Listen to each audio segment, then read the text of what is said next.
क्या भगवान मौजूद है? क्या कोई भगवान है? इस बड़े ब्रह्मांड में भगवान कहाँ रहते हैं? भगवान क्या है? इस ब्रह्मांड का निर्माता है, विश्व के शासक है, या परमात्मा है, ईश्वर है, जीवन है, आशा है, या प्रेम है, या सत्य है? आखिर भगवान क्या है? ऐसे कई सवाल सभी के मन में आते होंगे। हर कोई भगवान की तलाश में है, हर कोई परमेश्वर को जानना चाहता है। ईश्वर को तो सब मानते हैं पर जानते नहीं। जो जानता है वो मानता नहीं। मानना पाखंड है और जानना मोक्ष है। ईश्वर शब्द बोलने में आता है, अर्थात आकार में आ गया, इसलिए ईश्वर असत्य अर्थात कल्पना है। जिसकी कल्पना की जा रही है वह सत्य है, कण कण नहीं। कण कण आपका कवच है जो टूटता और जुड़ता रहता है। इसी परमात्मा के कवच में रहने के कारण आप जीव कहलाते हो। भगवान 5 तत्वों का समूह, जिससे ये सब ब्रह्मांड, चांद, सूरज व शरीर यानी सब कुछ बने हुए हैं। इस प्रकार वो हर कण में है, अर्थात भगवान आप हर चीज को कह सकते हो। जैसा आप सोचोगे वही रूप में आपको दर्शन होगा। इसे आप मन भी कह सकते हैं। जो निराकार है वह किसी को दिखाई नहीं देता, और यही भगवान शरीर या जड़ रूप में साकार भी है। हम में से अधिकांश के लिए भगवान की छवि स्वाभाविक रूप से हमारे दिमाग में उस समय से विकसित होती है जब हम युवा होते हैं, और आमतौर पर हमारे परिवार तब से जिस धर्म का पालन करते हैं, परिणाम स्वरूप हम ईश्वर में विश्वास करते हैं, उसे स्वीकार करते हैं और उसका आदर करते हैं। वे सभी जिन्हें हम भगवान, भगवान महावीर, भगवान राम, भगवान कृष्ण, भगवान शिव आदि कहते हैं, वे सामान्य मनुष्य थे जिन्हें उनके जीवन के बाद में भगवान के रूप में स्वीकारा गया और पूजा जाता है।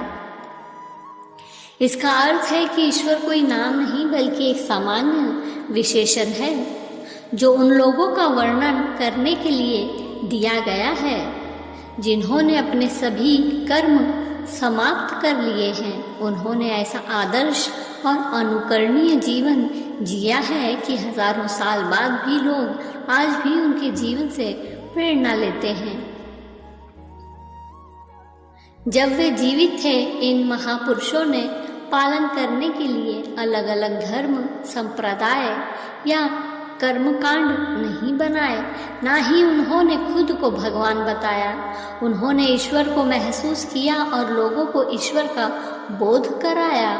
उन्होंने दुनिया को सिखाया कि ईश्वर और कुछ नहीं बल्कि हमारा वास्तविक स्वरूप है। ईश्वर हम में से प्रत्येक के भीतर शुद्ध आत्मा अविभाज्य के रूप में है। जब तक आपको मैं कौन हूँ का अज्ञान है और उस अज्ञान से आप यह मानते हैं कि मैं एक शरीर हूँ, तब तक आप एक साधारण प्राणी हो। और जब आपको यह बोध हो जाए कि मैं शरीर या शरीर को दिया गया नाम नहीं हूँ, मैं केवल एक शुद्ध आत्मा हूँ, फिर आप स्वयं भगवान हैं, क्योंकि जीव शरीर तत्वों से बनता है और वापिस उन्हीं तत्वों में मिल जाता है, यानी भगवान में मिल जाता है। पूर्ण परमेश्वर शुद्ध आत्मा कैसे दिखता है? इसे हमारी 5 इंद्रियों में से किसी के द्वारा देखा, महसूस या समझा नहीं जा सकता। इसे केवल अनुभव किया जा सकता है। इसके निहित गुणों के कारण इसका अनुभव किया जा सकता है। आत्मा में अनंत गुण है और यही ईश्वर की परिभाषा है।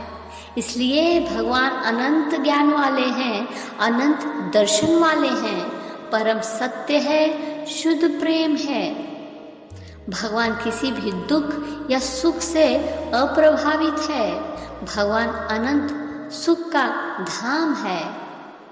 प्रत्येक जीवित व्यक्ति की आत्मा हर तरह से परिपूर्ण होती है। जिस जीवित व्यक्ति के भीतर वह रहती है, वह अपने आंतरिक विचारों या बाहरी कार्यों से पूरी तरह स्वतंत्र है। जैसे तेल और पानी कभी नहीं मिलते, इसी प्रकार आत्मा और शरीर जिसमें आत्मा निवास करती है कभी नहीं मिलते। हम इसके अस्तित्व से अनजान हैं और इसके गौरवशाली गुणों का अनुभव नहीं कर सकते, क्योंकि यह अज्ञान के शाश्वत आवरण से ढका हुआ है। अज्ञान के यह अनंत आवरण आत्म साक्षात्कार के बाद ही टूट सकते हैं। यह वह क्षण होता है जब आप अपने कर्मों को बांधना बंद कर देते हैं और अपने सभी पुराने कर्मों को पूरा करना शुरू कर देते हैं। जब यह सभी कर्म समाप्त हो जाते हैं तो शुद्ध आत्मा पूरी तरह से जागृत हो जाता है और जो बचता है वह पूर्ण परमेश्वर है।